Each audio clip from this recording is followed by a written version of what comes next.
The Jewish story. This week's story from the Holocaust is taken from the book A Delayed Life, the powerful memoir of the Librarian of Auschwitz, written by Dita Kraus.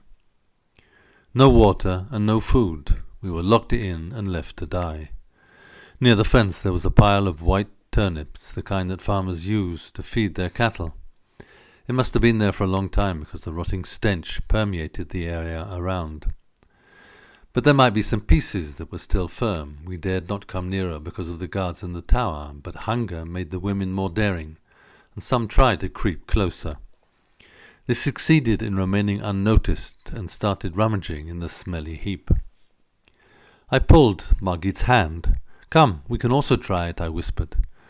A few others also advanced cautiously, step by step. We came nearer. Nothing happened. It seemed safe.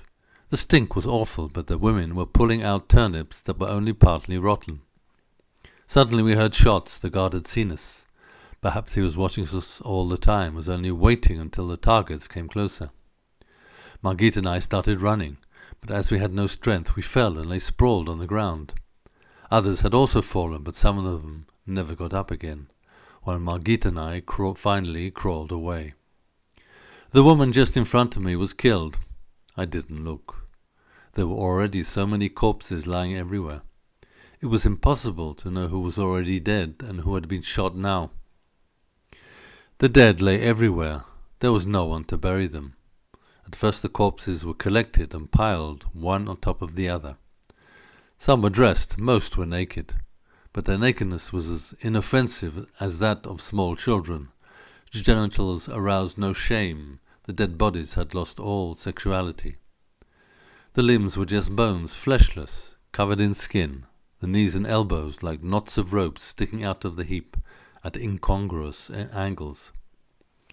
Most faces had open eyes, vacant and empty. One could not imagine that these eyes could once see. The chins hung unhinged, showing the cave-like interior of the blackened throats.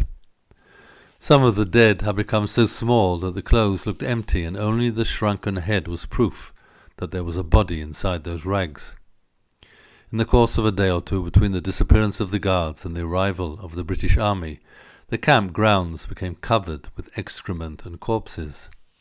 The weakened inmates had no strength to walk to the latrine and just relieve themselves wherever they sat.